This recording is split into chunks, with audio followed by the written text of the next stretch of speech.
How do you see this advances of consumer technology changing things in the fan experience? People are more familiar with technology. They come to big public venues with an expectation that's different now. They expect a connectedness which they see as being natural. There's an amount of expectation that needs to be responded to, I think. Whether it's to do with planning your day, wayfinding, identity-specific, app use cases, and I think a lot of it, in my opinion, is driven by adoption of IoT at a domestic level. The other day I was in a shopping centre local to me and I saw a shopper, pressing a screen which wasn't a touch screen and thinking, why doesn't it work? There's this expectation of interaction with the content and that the technology is part of our lives now. If you're built new, you have all of the bells and whistles.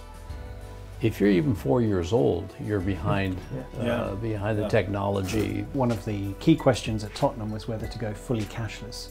And it's the first venue that's gone completely cashless. Interesting conversation between the board and the head of retail and the head of hospitality, who both wanted to keep cash as an option, partly because of people being familiar with using cash, but the decision was made to go fully cashless. And there's been virtually no issue with that.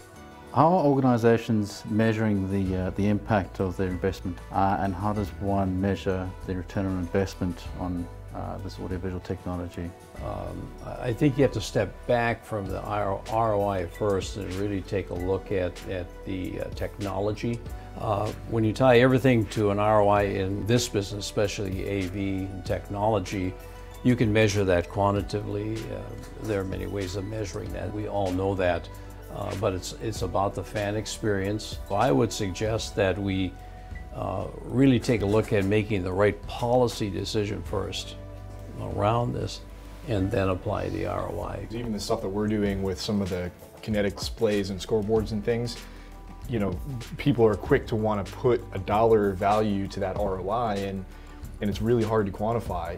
But then, there's also the ability through AV systems and transformable spaces and structures to be able to create a higher utilization of an arena, to be able to take an 18,000 seat arena and make it an intimate space, not just with curtains, but something that is really a rich experience for 5,000 people.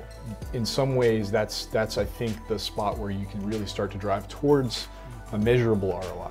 The interesting metrics that Tottenham have used to start with anyway are quite sort of basic, spend per head, how much earlier are people arriving, how much later are they staying, those are the sort of.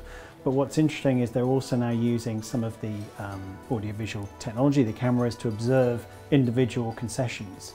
And with the cashless payment system, you can see exactly what's happening on transactions all the way through the building.